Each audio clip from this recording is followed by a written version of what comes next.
శ్రీగురుభ్యో నమ. హరి ఓం. శృతిస్మృతిపురాణానామాలయం కరుణాలయం నమామి భగవత్పాద శంకరం లోకశంకరం.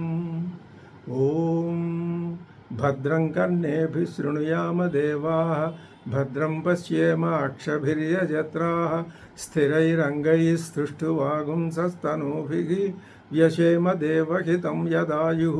స్వస్తి న ఇంద్రో వృద్ధశ్రవాः స్వస్తి న పూషా విశ్వవేదాः స్వస్తి నస్తార్క్ష్యోరిష్టనేమిः స్వస్తి నో బృహస్పతిర్దధాతు. ఓం శాంతి శాంతి శాంతి. కబంధుడు అడిగినటువంటి ప్రశ్నకి పిప్పలాద మహర్షి వారు ఇప్పుడు జవాబు చెప్తున్నారు. అంటే ఈ ప్రశ్నోపనిషత్తు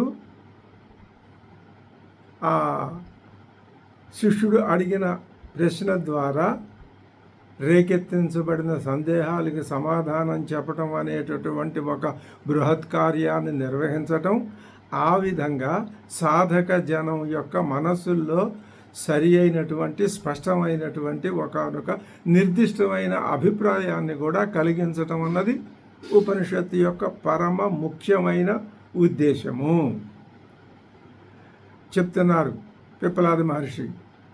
తస్మై స హోవాచ ప్రజాకామో వై ప్రజాపతి స తపోతప్యత స తపస్తప్త్వా సమిథునముత్పాదయతే రయించ ప్రాణంచ ఇత్యేతౌ మే బహుధా ప్రజాః కరిష్యతః ఇతి. తస్మై సహ హ ఉవాచ. ఆ ప్రశ్న అడిగినటువంటి కబంధి కాత్యాయనుడికి ఈ గురువుగారు ఉవాచ ఇలా చెప్పారట, ఇలా చెప్పారు. ఏమని చెప్పారు అంటే ప్రజాకామో వై ప్రజాపతి. ఇక్కడ ఈ రెండు మాటలు చాలా ప్రధానం. ప్రజాపతికి ఆయనకి కామహ కోరిక ఆకాంక్ష కలిగింది. వేటి మీద? ప్రజల మీద, అంటే సంతానం మీద. తనకి సంతానం కావాలి అని ఆ ప్రజాపతి కోరుకున్నాడు. ప్రజాపతి సంతానం కావాలని ఎందుకని? ఆయన ప్రజాపతి, ఆయన చేయవలసిన పని అదే. ఈ ప్రజాపతి ఎవరండి? ఈయన ఎక్కడి నుంచి వచ్చాడు, ఎవరి చేత సృష్టింపబడ్డాడు అనే విషయంలో ఉపనిషత్తు ఏమీ చెప్పటం లేదు. అది మన ఊహకి వదిలేసింది. భగవత్పాదులు కూడా ఆ విషయంలో ఏమీ జోక్యం చేసుకోలేదు. ఇప్పుడు మనమే తెలుసుకోవాలి. ఎలాగా? గత పైన చెప్పినటువంటి ఆ భగవత్పాదులు చెప్పిన విషయాల వల్ల ఆయన ఏం చెప్తున్నాడు? యత్ నిత్యం విజ్ఞేయం, ఏది నిత్యమో అది తెలుసుకోవాలి అని బ్రహ్మపరాహ బ్రహ్మనిష్ఠాహ అయినటువంటి 6 శిష్యుల యొక్క ఆలోచన కదా.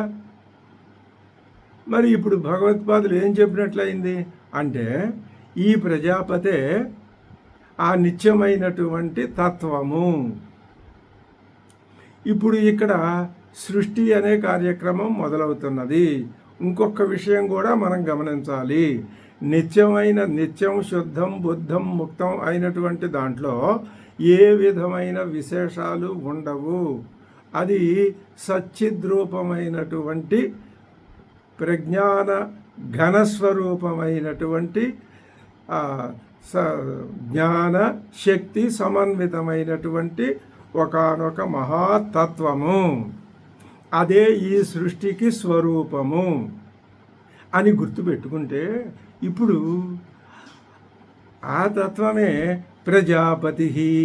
ప్రజాపతిగా తాను అవతరించి ప్రజాకామ వై. ఇప్పుడు చెప్తున్నారు తస్మై ఏవం పృష్ఠవతే సహా ఉవాచ తద్ అపాకరణాయ. ఆయనకి అనుమానం ఉందిగా ఆ కబంధుడికి. ఏమని? వీళ్ళంతా ఎక్కడి నుంచి వచ్చారు, ఎలా వచ్చారు, మళ్ళీ వీళ్ళు ఎక్కడికి వెడుతున్నారు, అసలు వీళ్ళ సంగతి ఏమిటి, మేము కూడా వీళ్ళలో భాగమే కదా, మా పరిస్థితి ఏమిటి, మేము సంవత్సరం ఇక్కడ బ్రహ్మచర్య వ్రతాన్ని అవలంబించి తపోనిష్ఠులమై ఉన్నాం కదా, మాలో ఆ పరతత్వం ఏది ఉన్నది అని తెలుసుకోవాలనే జిజ్ఞాస సగుణ బ్రహ్మస్వరూపంలో మేము చాలా కాలం నుంచి ఉంటున్నాము, ఉపాసన చేస్తున్నాము. దానికంటే పైన ఉన్నటువంటి నిర్గుణ బ్రహ్మతత్వం యొక్క స్వరూప స్వభావాలు ఏమిటో తెలుసుకోవాలి అని మా ఆకాంక్ష అన్నది కదా ఆ శిష్యుల మనో అభిప్రాయం. మరి ఇప్పుడు ఆయన ఏం చెప్తాది? అపాకరణాయ, ఆ శిష్యుడి మనసులో ఉన్నటువంటి అనుమానాన్ని పోగొట్టడానికి ఆయన సమాధానం చెప్తున్నాడు. ఎవరు చెప్తున్నారు? గురువు గారు. ఏమని? ప్రజాకామః అంటే సంతానమును కోరినవాడై, ప్రజాహ సంతానమును, ఆత్మనః తనకు, శిశృక్షు సృష్టించుకోవాలని, తనకు సంతానం కావాలని ఆ ప్రజాపతి కోరుకున్నాడు. ప్రజాపతి అంటే పరమాత్మే తనకు సంతానం కావాలి అని కోరుకున్నాడు. ఇక్కడ ఈ సందర్భంలో చెప్పబడకపోయినా ఒక విషయాన్ని మనం స్పష్టంగా గుర్తుపెట్టుకోవాలి. అది ఏమిటి అంటే, ఈ ప్రజలందరినీ సృష్టించాలి అంటే వీళ్ళు ఉండే చోటు ముందు సృష్టించాలి. వీళ్ళు ఉండే చోటు ఎక్కడ? భూమి దానంతట అది ఉండడానికి లేదు. అందుకని దానికి సర్వజ్ఞ సర్వశక్తి సమన్విత అయినది ఆ తత్వం కాబట్టి, సర్వజ్ఞ తత్వం కాబట్టి భూమి చిట్ట చివరికి వచ్చే విధంగా ఆ ఇక్కడ ఏం చెప్పారు? అండోత్పత్తి క్రమేణ సూర్య చంద్రమసౌ అకల్పయతు. ఆ సూర్యచంద్రుడు ఉంటేనే కానీ ఇక్కడ ప్రజల ఉత్పత్తి జరగదు. అందుకని అండోత్పత్తి చేసి సూర్యచంద్రుడిని సృష్టించి, ఆ తర్వాత ఇక్కడ భూమిని సృష్టించి, ఈ భూమి మీద సృష్టించి అని అంటున్నాం. అది కాదు. ఇంతకు పూర్వం మనకి మిగిలిన ఉపనిషత్తులన్నీ ఏం చెప్పినాయి? 2 కారణాలు, ఉపాదాన కారణం, నిమిత్త కారణం. నిమిత్త కారణం అంటే సర్వజ్ఞ, అజ్ఞ అంటే జ్ఞానము, ఉపాదానం అంటే కావలసిన సరుకు సరంజామా. ఆ సరంజామా ఆయన దగ్గర శక్తి ఉంది. ఆ శక్తే అవ్యక్తంగా ఆయనలో ఉన్నది. అది వ్యక్తమైనప్పుడు ఇలా కనపడుతుంది. అంటే ఉపాదాన కారణము ఆయనే, నిమిత్త కారణము ఆయనే, మరొకటి లేదు. అసలు పరతత్వం తప్ప మరొకటి లేదు. ఏది కనిపించినా ఆయనే, ఆ ద్వారానే కనపడాలి తప్ప అనే విషయం గుర్తుపెట్టుకుంటే, ఇప్పుడు ఆయన ఏం చేస్తున్నాడు? ఆత్మనః శిశృక్షు ప్రజాపతి వై సర్వాత్మా సన్ను. మరి సర్వాత్మా సన్ అంటే అర్థం అన్నింటికీ తానే ఆత్మయ్యై, ఆత్మ 2 రకాలుగా. ఏ 2 రకాలు? నిమిత్త కారణము తానే, ఉపాదాన కారణము తానే. ఈ సృష్టి మొత్తానికే అన్నప్పుడు ఈ ఉపాధులకు కూడా అదే కదా. చిన్న చీమ దగ్గర నుంచి పెద్ద ఏనుగు దాకా మొత్తం అన్నింటికి ఆయన ఏమిటి? సర్వాత్మాసన్, అంతటికీ తానే స్వరూపం అయి ఉండి, జగత్ స్రక్ష్యామి, ఈ జగత్తును నేను సృష్టిస్తాను. అర్థమైపోయింది, తెలిసిపోయింది మనకి. ఎలా? దేనివల్ల తెలిసింది? భగవత్పాదుల భాష్యం వల్ల తెలుస్తున్నది. ఏమంటే ఇత్యేవం విజ్ఞానవాను యథోక్తకారి తద్భావభావిత కల్పాదౌ నిర్వృత్త హిరణ్యగర్భ సృజ్యమానానాం ప్రజానాం స్థావర జంగమానాం పతిస్సన్ను జన్మాంతరభావితం జ్ఞానం శృతి ప్రకాశితార్థ విషయం తతః అన్వాలోచయతు అతప్యత. అతప్యత అనే మాటకి ఇంత అర్థం చెప్పారు. ఆయన బాగా భావన చేశాడు. భావన చెయ్యటమే తీవ్రంగా దాని గురించి ఏ ఇతర విధములైనటువంటి ఆలోచనలకి తావివ్వకుండా కేవలం దాని గురించే ఆలోచించటం, అదే భావన చేయటం, అదే తపస్సు. అందుకని ఆయన ఏం చేశారు? ప్రజాకాముడైన ప్రజాపతి తపః అతప్యత, తపస్సుని అతప్యత చేశాడు. అంటే తపస్సు చేశాడు. అధతు నా ఏవం తపః తప్త్వా శ్రౌతం జ్ఞానం ఏవం తపః తప్త్వా శ్రౌతం జ్ఞానం అన్వాలోచ్య సృష్టి సాధనభూతం మిథునం ఉత్పాదయతే. స తపస్తప్త్వా మిథునం ఉత్పాదయతే. సహ తపో అతప్యత, ఆయన బాగా భావన చేశాడు, తపస్సు చేశాడు. ఆ పరమాత్మ తపః. ఇక్కడ పరమాత్మ అనకుండా ఏమంటున్నారు? ప్రజాపతి అంటున్నారు. ప్రజాపతే పరమాత్మ. అంటే పరమాత్మ తనంతట తానుగా ఉండి ఒక ప్రజాపతి అనేటటువంటి ఒక తత్వంగా తనే మారాడు. సృష్టించాడంటే ప్రజాపతి వేరు, తను వేరు అవుతుంది. ఉపనిషత్తు అలా చెప్పదు. అలా చెప్తే రెండు వేరు వేరు అయ్యి ద్వైత భావం వచ్చి పడుతుంది. తానే ప్రజాపతి అయినాడు అని స్పష్టంగా చెప్తున్నాడు. ఆ ద్వైత భావం పోయి ఒకే అద్వైత భావం రావటమే మనకి తెలుసుకోవలసిన విషయం. ఆయన చెప్పి ఏం చేశాడు?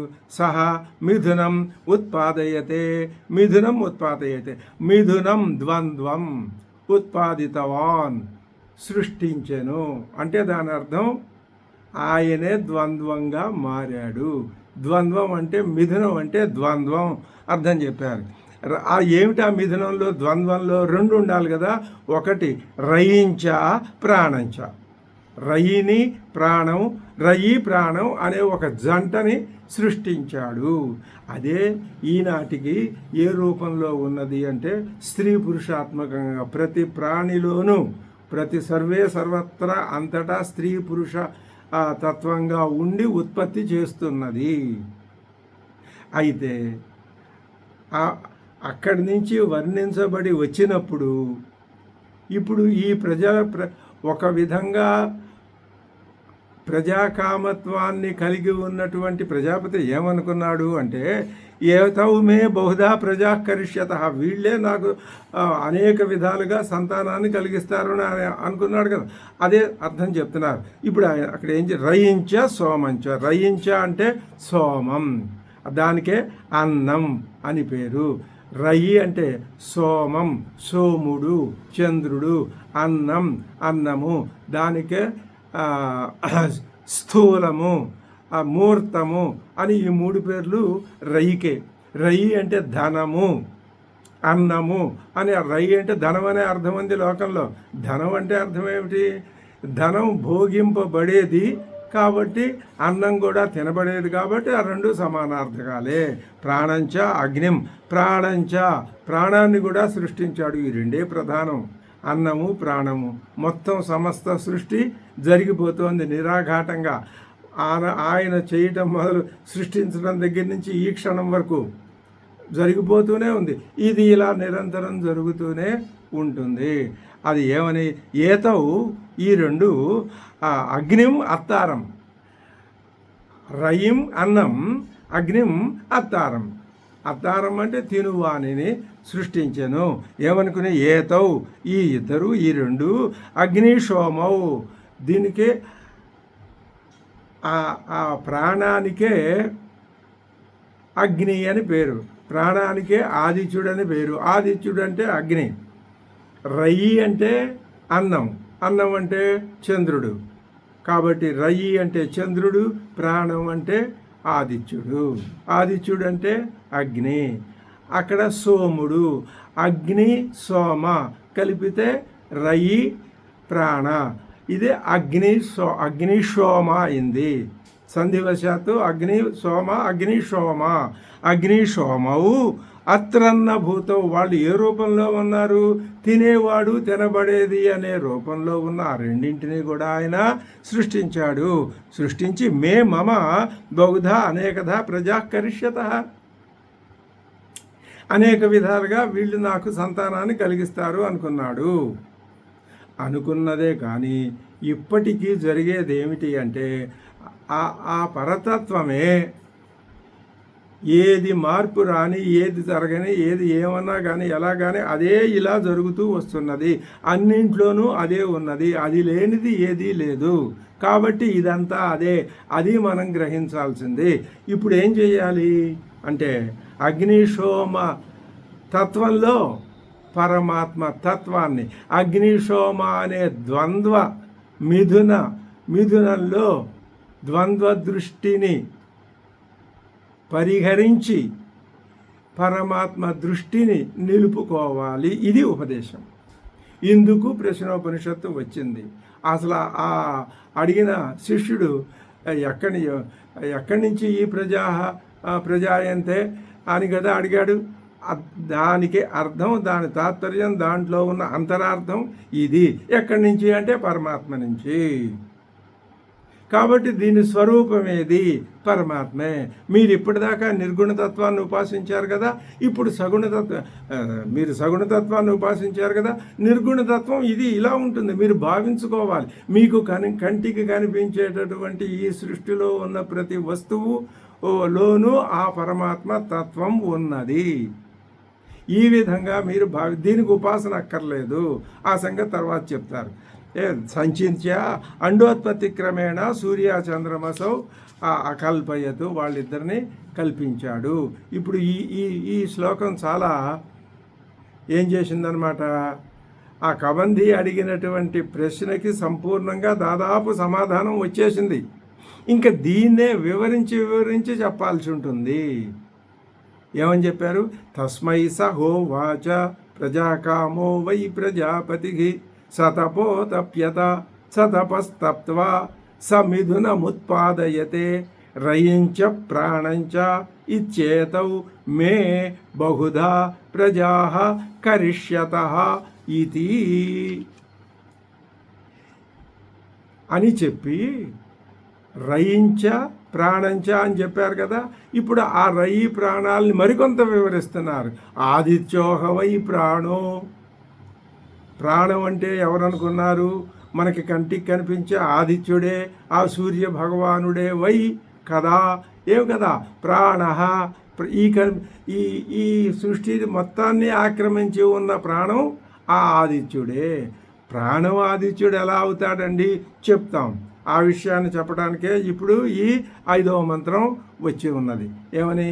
సరే, ఆదిత్యుడే ప్రాణము, రయిరే వచంద్రమాహ, చంద్రుడే రయి, ఆదిత్యుడే ప్రాణం. రయిర్వా ఏతత్సర్వం, ఇదంతా రయియే. రయి అంటే అన్నం, ఈ కనిపించేదంతా అన్నమే. యన్మూర్తంచ అమూర్తంచ, ఈ కనిపించే మూర్త పదార్థాలు అలాగే అమూర్త పదార్థాలు కూడా. ఏతత్ సర్వం రయిహి వా రయిహి ఏవా, అంత రయియే, అన్నమే, చంద్రుడే. ఏవి? మూర్త అమూర్త. మూర్త అంటే కంటికి కనిపించేవి, అమూర్త అంటే కనిపించనివి. ఈ పంచభూతాల్లో మొత్తం సృష్టి అంతా పంచభూతాలే, ఇంకొకటి లేదు. అంటే స్వామివారే, పరమాత్మయే పంచభూతాలుగా ఆయన మారాడు కాదు, మారితే మళ్ళీ తంటా వస్తుంది. ఆయనే పంచభూతాలలాగా వివర్తం చెంది కనిపిస్తున్నాడు అని పెద్దలు చెప్తారు. అంటే ఇప్పుడు దానికి 2 కారణాలు, ఉపాదాన నిమిత్త, 2 ఆయనే. కాబట్టి ఈ పంచభూతాలు ఆయన స్వరూపమే. ఈ పంచభూతాలకి స్వరూపం ఆయనే. ఈ పంచభూతాల్లో 3 మూర్తములు, 2 అమూర్తములు. 3 మూర్తములు? ఇగో పృథివీ, జలము, అగ్ని, తేజస్సు, ఈ 3 మూర్తములు. మరి వాయువు, ఆకాశము, ఈ 2 అమూర్తములు, ఆకారము లేనివి, సూక్ష్మమైనవి. ఇప్పుడు ఈ భూమి దేని నుంచి వచ్చింది అంటే జలం నుంచి, జలం దేని నుంచి వచ్చింది అంటే తేజస్సు నుంచి. ఈ 3 మూర్తం. తేజస్సు దేని నుంచి వచ్చింది? అమూర్తమైన వాయువు నుంచి. అమూర్తమైన వాయువు దేని నుంచి వచ్చింది అంటే అమూర్తమైన ఆకాశం నుంచి. ఆ అమూర్తమైన ఆకాశం దేని నుంచి వచ్చింది అంటే పరమాత్మ నుంచి. కాబట్టి ఈ పరమాత్మే ఆ మూర్తంగా అమూర్తంగా ఒకే విధంగా ఉన్నాడు. తస్మాత్ ఏతత్ సర్వం రయిర్వా, ఇదే మొత్తం అంతా రయి, ఇదే అర్థం. రయికే ఆ పరమాత్మ అని పేరు, పరమాత్మకే రయి అని పేరు. ఇంకా అదే తస్మాత్ మూర్తిరేవ రయిహి, ఈ 2 ఇదే. కాబట్టి మరి మూర్తిరేవ రయిహి మళ్ళీ ఇలా ఎందుకు చెప్తున్నారు? కంటికి కనిపిస్తున్నాయిగా. నీకు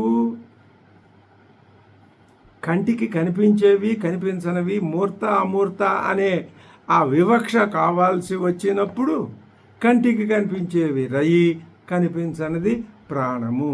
అమూర్తము ప్రాణము, మూర్తము రయి. అదే విషయాన్ని భగవత్పాదులు తత్ర ఆదిత్య హ వై ప్రాణ అత్త అగ్ని. ఆదిత్యుడు అంటే అత్త అంటే భోజనం చేసేవాడు, భుజించేవాడు, అనుభవించేవాడు. ఆదిత్యుడు అంటే తేజస్సు, తేజస్సు అంటే అగ్ని. కాబట్టి ఆదిత్యుడు అంటే అగ్ని, కాబట్టి అత్త అంటే అగ్ని అనే అర్థం.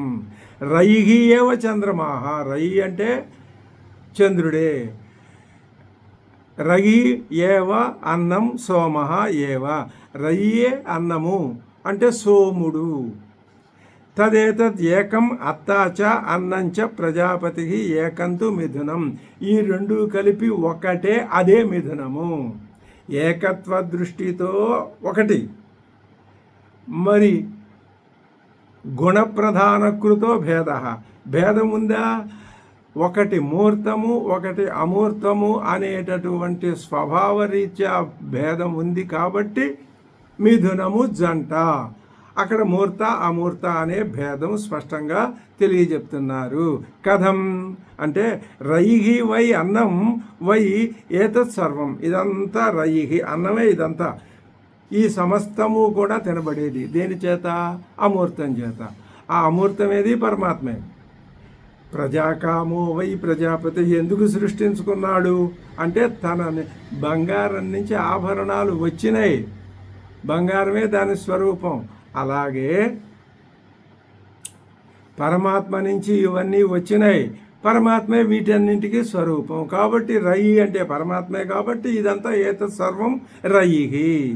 కింతతు యత్ మూర్తంచ స్థూలంచ అమూర్తంచ సూక్ష్మంచ మూర్తామూర్తే అత్రన్న రూపే రయిరేవా. అతృ అన్న రూపంగా ఉన్నదంతా రయిహి ఏవ. తస్మాత్ ప్రవిభక్తాత్ అమూర్తాత్ యత్ అన్యత్ మూర్తరూపం మూర్తికి సా ఏవ రయిహి అమూర్తేన అత్ర అద్యమానత్వాత్. మూర్తామూర్త భేదం వివక్ష వచ్చినప్పుడు అమూర్తమైనటువంటి ప్రాణం చేత మూర్తమైనటువంటి రయి తినబడుతున్నది.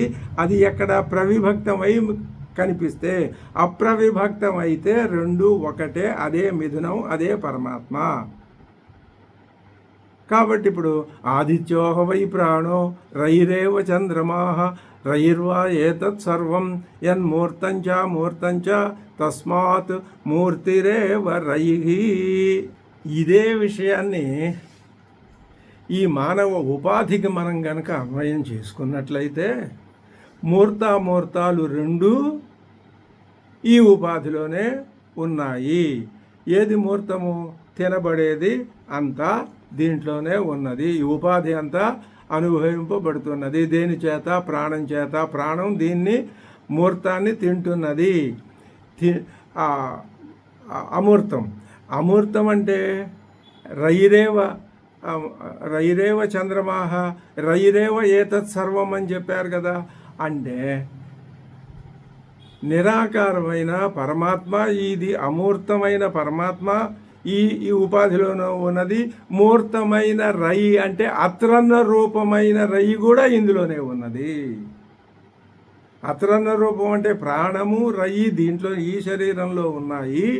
వీటికి మూలమైనటువంటి అమూర్తమైన పరమాత్మ స్వరూపం కూడా ఈ ఉపాధిలోనే ఉన్నది అని మనం భావన చేసుకోవాలి. ఆదిత్యోహ వై ప్రాణ రయిరేవ చంద్రమాః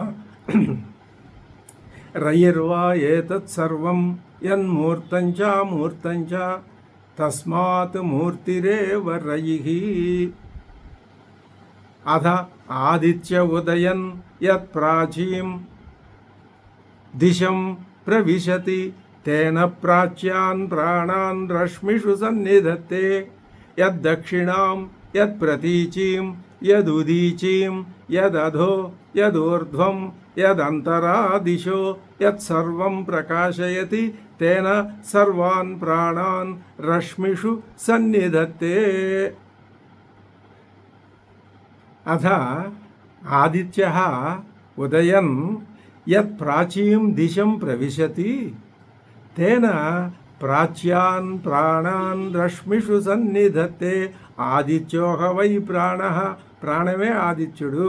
ఆయన ఎలాగా ప్రాణం ఆదిత్యుడు ఇక్కడ నిరూపిస్తున్నారు. ఏమని చెప్తున్నారు? అధ ఆదిత్య సూర్యుడు ఉదయన్ ఉదయిస్తూ అంటే ఉద్గచ్చన్ ఉదయిస్తూ ప్రాణినాం చక్షుర్గోచరం అగచ్చన్ ఉదయించడం అంటే అర్థం ఏమిటి? ఇది శాస్త్రీయమైన నిర్వచనం. ఆయనకు ఉదయించటం అస్తమించటం అన్నవి లేవు. అది ఎప్పుడూ ఒకే విధంగా ఉండేటటువంటి తత్వం అది. మరి అధ ఆదిత్య ఉదయన్ అని అంది కదండి మంత్రం. అంటే ఉదయన్ అంటే నీ కంటికి కనిపించటం ఉదయం. ప్రాణినాం చక్షు గోచరం ఆగచ్చన్ను యత్ ప్రాచీం దిశం స్వప్రకాశేన ప్రవిశతి వ్యాప్నోతి. ప్రాచీం దిశం తూర్పు, మొట్టమొదటిగా తూర్పు దిక్కుకి తన యొక్క స్వప్రకాశేన వ్యాప్నోతి, తన ప్రకాశం ద్వారా తూర్పు దిక్కు మొత్తాన్ని వ్యాపిస్తాడు.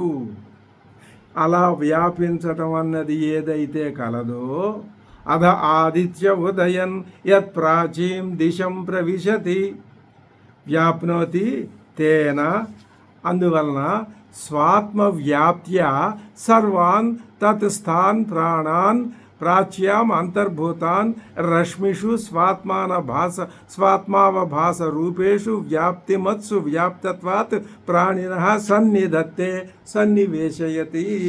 అది చెప్తున్నారు. ఆ ప్రాచ్యాన్ ప్రాణాన్ రశ్మిషు సన్నిధత్తే. ఆ తూర్పు దిక్కున ఉన్నటువంటి ప్రాణములను తన యొక్క రశ్మిషు అంటే స్వాత్మావభాసేషు తన కిరణాలు తానే, సూర్యుడే సూర్యకిరణాలు. ఆ కిరణాల ద్వారా తూర్పు దిక్కున ఉన్నటువంటి ప్రాణాన్ తూర్పు దిక్కున ఉన్న ప్రాణాలన్నింటినీ తన రశ్ములతో తన కిరణాలతో సన్నిధత్తే. అంటే ఈ కిరణాలే ప్రాణము. ఆ ప్రాణాలన్నింటినీ తన కిరణాలతో ఆయన అలా పట్టి ఉంచుతున్నాడు, తన స్వరూపంగా చేస్తున్నాడు. అది వ్యాప్తిమత్సు వ్యాప్తత్వాత్ ప్రాణినః సన్నిధత్తే. ప్రాణాలని సన్నిధత్తే అంటే అలాగా పట్టి ఉంచుతున్నాడు కాబట్టి ప్రాణులన్నింటినీ సూర్యుడే తన కిరణముల ద్వారా పట్టి ఉంచుతున్నాడు. సన్నివేశయతి ఆత్మభూతాన్ కరోతి ఇత్యర్థ. దాని అర్థం ఏమిటి అంటే తాను వాటికి ఆ ప్రాణులన్నింటికీ తానే స్వరూపం గలవాడుగా కరోతి చేస్తున్నాడు అని అర్థము. అదేవిధంగా తథా ఏవ యత్ ప్రవిశతి దక్షిణాం దక్షిణ దిక్కుని ఎప్పుడైతే ప్రవేశిస్తాడో అలాగే యత్ ప్రతీచీం పడమటి దిక్కుకి ఎప్పుడైతే ప్రకాశిస్తాడో యత్ ఉదీచీం మరి ఉత్తర దిక్కుకి ఎప్పుడైతే ప్రవేశించడం అనేది ఏదైతే ఉన్నదో అధః ఊర్ధ్వం క్రింది వైపుకి ఊర్ధ్వం పై వైపుకి యత్ ప్రవేశించటం అనేది ఏది ఉన్నదో యత్ అంతరాచ దిశ యత్ చ అంతరా దిశ. ఈ ఒక దిక్కుకి మరొక దిక్కుకి మధ్యలో ఉన్న మూలలు ఈశాన్య ఆగ్నేయ ఇత్యాది మూలల వైపు కూడా అంటే మొత్తం దిశలా తన యొక్క కిరణాలని వ్యాపింపచేసి ఆ కిరణాల ద్వారా ఆయా దిశల్లో ఉన్న ప్రాణాలని పట్టి ఉంచుతున్నాడు. ఈ ప్రాణాలకి ఎలాగా తానే ఆత్మభూతం అయ్యి తానే వాటి స్వరూపం అయ్యి వాటిని తానుగానే ఉంటూ చేస్తున్నాడు. అంతరా దిశ కోణ దిశ అవాంతర దిశ యత్ చ అన్యత్ సర్వం ప్రకాశయతి. అంతే ప్రాణాలని పట్టి ఉంచడమే కాదు మొత్తం అంతటినీ ప్రకాశింపజేస్తున్నాడు.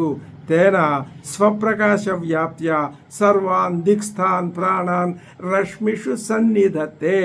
ఆయన తన కిరణాల్లో చక్కగా నిక్షేపించుకుని ఉన్నాడు. ఇది ప్రాణం. ఆ ఆదిత్యుడే ప్రాణం అనడాన్ని ఈ విధంగా ఈ మంత్రవర్ణం నిరూపించింది. ఏమని?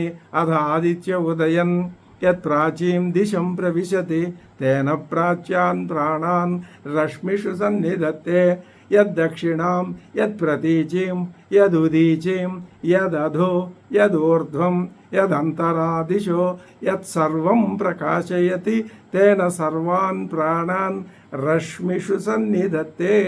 గట్టిగా ఈ ప్రాణాలన్నింటినీ పట్టి ఉంచుతున్నాడు ఆదిత్యుడు అని చెప్పారు. అది ఇప్పుడు ఇంకొక కొత్త విషయం చెప్తున్నారు. స ఏష వైశ్వానర విశ్వరూప ప్రాణ అగ్ని ఉదయతే తదేతదృచాభ్యుక్తం. స ఏష వైశ్వానర సహ ఏష ఆయనయే వైశ్వానర విశ్వనరుడు. ప్రాణం నరుడు అంటే మానవుడు. విశ్వనర విశ్వమునందంతటా వ్యాపించి ఉన్నటువంటి నరుడైన వాడు, విశ్వమునంతా వ్యాపించిన నరుడైన వాడు విశ్వానరుడు. ఆ విశ్వానరుడే వైశ్వానరుడు. ఆయనే పైగా విశ్వరూపుడు, ఆయనే పైగా ప్రాణరూపుడు, ఆయనే అగ్నిరూపుడై ఉదయిస్తున్నాడు. అదే చెప్తున్నారు. సహా ఏష అత్త ప్రాణ వైశ్వానర సర్వాత్మా విశ్వరూప. ఈ కనిపించే సమస్తానికి ఆత్మ. ఆదిత్యుడు ఆత్మ. ఇందాక ఏమని అర్థం చెప్పుకున్నాం? ఆదిత్యుడు అంటే ప్రాణము అంటే ఆ ప్రాణం అన్నది అమూర్త పదార్థం కాబట్టి ప్రాణము అంటే అది పరమాత్మ తత్వమే. అలా ప్రాణంగా వ్యక్తమైంది కాబట్టి ఇప్పుడు ఆదిత్యుడు అంటే పరమాత్మే. ఎందుకని? ఆదిత్యుని యొక్క స్వరూపం పరమాత్మయే కాబట్టి పరమాత్మ ఉంటేనే ఆదిత్యుడు ఉంటాడు. ఆ తత్వం లేకపోతే ఆదిత్య తత్వం అన్నది లేదు కాబట్టి అందుకని ఈ ఆదిత్యుడే విశ్వరూప, అంతటా వ్యాపించినటువంటి రూపం కలవాడు. ప్రాణ అతడే ప్రాణం. అగ్నిశ్చ అతడే అగ్ని. స ఏవ అత్త ఆ అగ్ని రూపంలో అంతటిని అత్త భోగించేవాడు, తినేవాడు. ఆయన ఏం చేస్తున్నాడు? స ఏష వైశ్వానరో విశ్వరూప ప్రాణ అగ్ని ఉదయతే అంటే ఉద్గచ్చతి, పైకి వస్తున్నాడు, ఉదయించుకుంటూ వస్తున్నాడు. ఎక్కడ? ప్రత్యహం ప్రతిరోజు సర్వాదిశ అన్ని దిశల్లోనూ ఉద్గచ్చతి కనిపిస్తూనే ఉంటాడు. ఆత్మసాత్ కుర్వన్ ఆ దిక్కులన్నీ ఆత్మసాత్ కుర్వన్ తానే అయిపోయి ఆ దిక్కులన్నీ ఆ దిక్కులే తాను, తానే దిక్కులు. ఆత్మసాత్ కుర్వన్ ఉదయతి. ప్రాణ వైశ్వానర విశ్వరూప ప్రాణ అగ్ని ఉదయతే. ఆ ఆదిత్యుడే విశ్వరూపుడై అంతటికీ ప్రాణమై తానే అంతటికీ ప్రాణమై మరి ఆ ప్రాణమే తానై ఉదయతే కనిపిస్తున్నాడు. అందరికీ దృష్టిగోచరం చక్షుర్గోచరం అవుతున్నాడు. తదేతదృచాభ్యుక్తం ఇదే విషయం రుచ అంటే మంత్రేణాపి రుంగ్మంత్రం చేత కూడా ఇదే విషయం చెప్పబడింది. ఏమని చెప్పారు? విశ్వరూపం హరిణం జాతవేదసం పరాయణం జ్యోతిరేకం తపంతం సహస్రరశ్మి శతధా వర్తమాన ప్రాణ ప్రజానాం ఉదయతి ఏష సూర్య. ఈ ఆదిత్యతత్వం, అదే ప్రాణతత్వం, అదే అగ్నితత్వం. దీన్ని ఇంకొంచెం ఋగ్వేద మంత్రం కూడా ఇదే విషయాన్ని చెప్పింది కాబట్టి ఇది ఈ విధంగా వివరించబడింది. ఆయన ఏం చెప్తున్నాడు? విశ్వరూపం సకల ప్రపంచం యొక్క స్వరూపం ఈయనే, ప్రపంచ స్వరూపమైన వాడు. తర్వాత హరిణం కిరణములు కలిగిన వాడు. జాతవేదసం అంటే ప్రజ్ఞ కలవాడు, జాత కలిగినటువంటి వేదసం ప్రజ్ఞ జ్ఞానం కలిగిన వాడు. అలాగే పరాయణం అన్ని ప్రాణులకి ఈయనే అయనం, అందులో నుంచే పుడతాయి మళ్ళీ అందులోకే పోతాయి కాబట్టి మార్గం సూర్యుడు తప్ప మరొక మార్గం లేదు. ఆశ్రయం ఆయనే. తర్వాత అలాగే జ్యోతి ఏకం ఒకే ఒక జ్యోతి అంటే వెలుగు అయినది. ఆ జ్యోతి అంటే వెలుగు చూపు అని కూడా అర్థం చెప్పుకోవచ్చు. అలాగే జ్యోతిరేకం ఏకం అద్వితీయుడు. జ్యోతికి ఏకం అద్వితీయుడు, జ్యోతికి వెలుగు చూపు అన్నీ ఆయనే. జ్యోతికి ఏకం ఒకే ఒక్కడైన వాడు. అలాగే తపంతం అంతటిని సృష్టిని అంతటిని తప్పింపజేసేవాడు, వెచ్చదనం చేత వేడి చేత తప్పింపజేసేవాడు. ఆ తప్పింపజేయటం అన్నది లేకపోతే అంత బండబారిపోయి మంచుమయమైపోయి అందులో జీవం ఉండదు. కాబట్టి వేడియే వెలుగు, అగ్నియే ఆ వెలుగే జీవం, ప్రాణం. ఆ ప్రాణం మరణించిన వ్యక్తిలో ఆ వెలుగు ఉండదు, ఆ వెచ్చదనం ఉండదు, ఆ తపంతం అది ఉండదు. తపిస్తున్న సూర్యుణ్ణి జనులు ఆరాధిస్తున్నారు. తపంతం సహస్ర రశ్మి, అనంతములైన కిరణాలు కలవాడు. శతధా వర్తమాన, అన్ని ప్రాణులలోనూ ఉన్నాడు. శతధా, వందల వేల లక్షల కోట్ల ఆకారాల్లో వర్తమాన, ఉంటూ ఉన్నవాడు. అలాగే ప్రజానాం ప్రాణ ప్రజానాం, ప్రాణుల యొక్క ప్రాణశక్తి. ప్రజానాం ప్రాణుల యొక్క ప్రాణశక్తి ఆదిత్యుడే. ఆయన ఉదయతి ఏష సూర్య అని ఋగ్వేదంలో మంత్రం కూడా ఇదే విషయాన్ని చెప్పింది. ఇంతవరకు ఏం చేశారు అంటే ఒక అద్భుతమైన ఘట్టాన్ని వివరించింది ఆ ప్రశ్నోపనిషత్తు. ఏమిటా ఘట్టం? రయించ ప్రాణంచ అని ప్రారంభించి మూర్తాలని గురించి చర్చ చేసి, అది అయిన తర్వాత ఆదిత్యుడు చంద్రుడు అనే విషయాన్ని, ఆదిత్యుడు అంటే అగ్ని, చంద్రుడు ప్రాణము, రయి, వీటిని అగ్ని చంద్రులతో సమానం చేసి అగ్నిచంద్రుడే రయి ప్రాణములను నిరూపించి, ఈ సమస్తంలో ఉన్నటువంటి ప్రాణమంతా సూర్యుడే సమస్తానికి ప్రాణం అని నిరూపించి, ఇదే విషయాన్ని ఒక ఋగ్వేద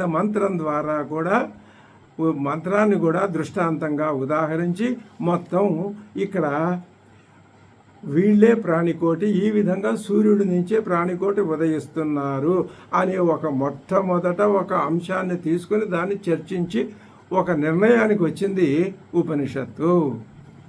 ఇప్పుడు ఇక నుంచి ఇక్కడ మూర్తాల చర్చ జరిగింది, రయి ప్రాణాల చర్చ జరిగింది, అగ్ని సోముల చర్చ జరిగింది, ఆదిత్యుడు సోముడు చర్చ జరిగింది. మరి ఆదిత్యుడే ఈ సమస్త ప్రాణికోటికి ప్రాణము, ఆత్మ అని జరిగింది. అంటే అర్థమేమిటి? ఈ ప్రజలంతా ఆదిత్యుడి నుంచే పుట్టుకొస్తున్నారు. మళ్ళీ ఎక్కడికి వెళ్ళాలి అనేటటువంటి పద్ధతి ఒక్కటి మిగిలింది. ఇప్పుడు ఎక్కడి నుంచి వస్తున్నారో చెప్పారు, ఇప్పుడు ఎక్కడికి వెళ్ళాలో చెప్తున్నారు. చెప్పటం కూడా దానికి కూడా మరొక అద్భుతమైనటువంటి ఘట్టం ఆవిష్కృతం కాబోతున్నది. అది మనం తర్వాత ఎపిసోడ్లో తెలుసుకుందాం. ఓం భద్రం కర్ణేభిः శృణుయామ దేవాः భద్రం పశ్యేమ అక్షభిర్యజత్రాः స్థిరైరంగైస్తుష్టువాగుంసస్తనూభిः వ్యశేమ దేవహితం యదాయుः స్వస్తి న ఇంద్రో వృద్ధశ్రవాः స్వస్తి నః పూషా విశ్వవేదాः స్వస్తి నస్తార్క్ష్యోరిష్టనేమిः స్వస్తి నో బృహస్పతిర్దధాతు. ఓం శాంతి శాంతి శాంతి.